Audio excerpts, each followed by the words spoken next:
ادب حقیقی سنیے، ادب حقیقی، یوں تو سارا کا سارا دین ادب ہے، اس لیے فرمایا گیا الادب هو الدین کلہ، ادب جو ہے وہ سارا کا سارا دین ادب ہے۔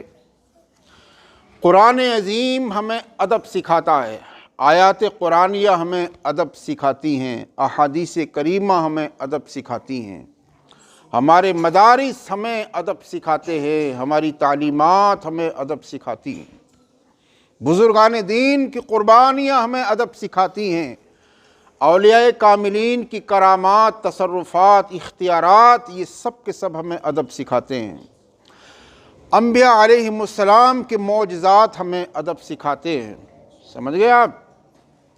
اور دین جو ہے وہ سارا کا سارا دین ادب حقیقی ہے، اس لیے دین کو پڑھنا چاہیے اور دین کو پڑھ کر جو ہے مؤدب بننا چاہیے، سارا کا سارا ادب، سمجھے آپ؟ جس کتاب کو بھی آپ پڑھتے ہیں، اسلامی کتاب کو، اسلامی سنی کتاب کو آپ پڑھتے ہیں، اس میں آپ کو ادب ہی ادب ملے گا۔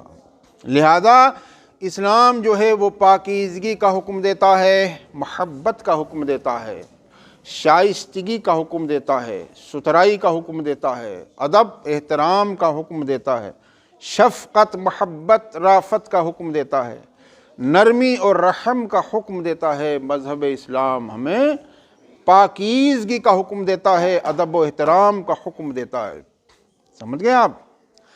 اس لیے فرمایا گیا ہے من لم یرحم صغیرنا ولم یوقر کبیرنا، جو ہمارے چھوٹے پر رحم نہیں کرتا اور ہمارے بڑے کی تعظیم نہیں کرتا ہے، وہ ہم میں سے نہیں ہے۔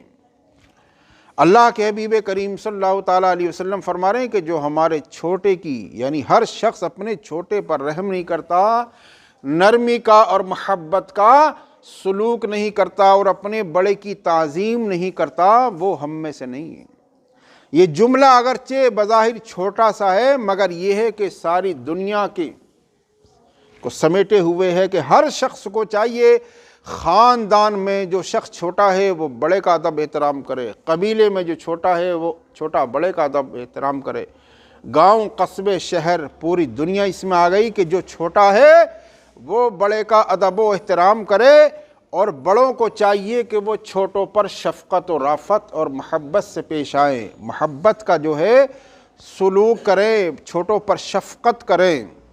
تو دین جو ہے ہمیں ادب و احترام سکھاتا ہے، اور جو ادب و احترام اور جو عقیدت اور محبت اہل سنت والجماعت میں ملے گی آپ کو، وہ کہیں نظر نہیں آئے گی۔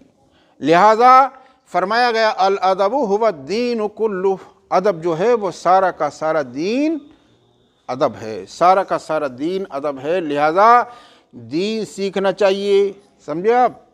قرآن کی ہر آیت میں ادب ہے، احادیث کریمہ میں ہر حدیث میں ادب ہے، سمجھ گئے آپ؟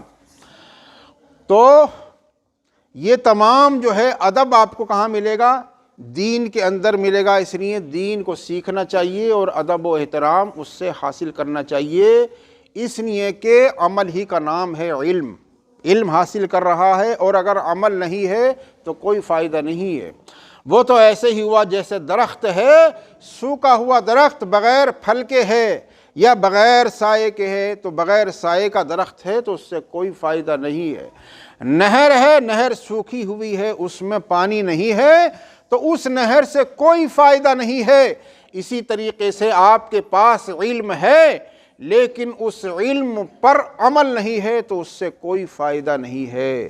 اس لیے جو ہے عمل کی نیت رہنی چاہیے، اور دین سے جو ہے ہمیں ادب و احترام سیکھنا ہے، محبت سیکھنی ہے، ہمدردی سیکھنی ہے، انسانیت کا جذبہ سیکھنا ہے، سمجھے؟ ادب و احترام سیکھنا ہے، اس لیے بڑوں کی تعظیم و توقیر کرنی چاہیے اور چھوٹوں پر شفقت رافت اور محبت اور رحم کا برتاؤ کرنا چاہیے۔ اللہ تعالی ہم سب کو عمل کی توفیق عطا فرمائے۔